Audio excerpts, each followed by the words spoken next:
মুফতি আমির হামজা ভাই কি এমপি হইছে না? আলেম ওলামা এমপি হইছে, দেখে ভাল লাগে। মারহাবা কর। উনি ঘোষণা করছে এমপিদের অ্যাকশন শুরু হয়ে গেছে। উনি বলেছেন যে কুষ্টিয়ায় কোন রিক্সা, ভ্যান, অটো চালক, সিএনজি চালক কাউকে আর 1 টাকা চাঁদা দেওয়া লাগবে না। মারহাবা কর। যদি কেউ চাঁদা তোলে খবর দেবেন, সাথে সাথে পুলিশকে ধরে দেওয়া হবে। হাসনাত আব্দুল্লাহ নাম শুনছেন?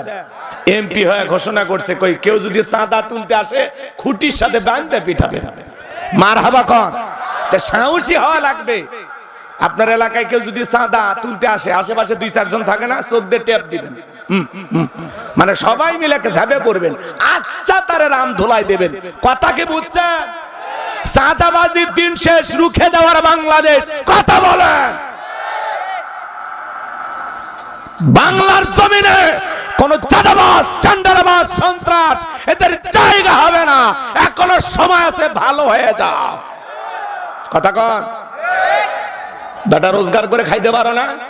গরিব রিক্সা চালক, ভ্যান চালক, অটো চালক, সিএনজি চালক, ট্রাক চালক, এদের কাছে হাত পেতে টাকা নেই। আমি নিজের চোখে দেখছি। সাধারণ মানুষ তো নেই, পোশাক পরা পুলিশ পর্যন্ত হাত পেতে টাকা নিচ্ছে। কথা কন না কেন? লজ্জা করেন না? আপনি একটা সরকারি চাকরি করেন, একটা গরিব ট্রাক চালক যায়, তার হাতে 500 টাকা, 100 টাকা, 200 টাকা নিতে আপনার হাত কাঁপে না? সেই পঞ্চগড় থেকে রওনা করছে গাড়ি নিয়ে সাতক্ষীরে যাবে, পঞ্চগড় থেকে রওনা করছে চট্টগ্রাম যাবে, কুমিল্লা যাবে। এই গরিব দুঃখী মানুষের কাছে আপনি হাত পেতে কেমনে 50-100 টাকা চাঁদা নেন? আপনার কি লজ্জা করে না? কথা বল না কেন? দিন বদলাইছে, পরিবর্তন হয়ে যান। কথা বলেন। 2-4 জন আলেম সংসদে যাচ্ছে, ইনশাআল্লাহ সংসদে এবার কেঁপে উঠবে। আর গান শোনা লাগবে না, এখন কোরআন তেলাওয়াত শুনবেন। এদেশের মানুষের কল্যাণে আলেমেরা কথা বলবে। কথা বলে ঠিক না? অধ্যাপক নুরুল আমিন ভাই সংসদে আলহামদুলিল্লাহ, পীরজাদা হানজালা সংসদে আলহামদুলিল্লাহ কর।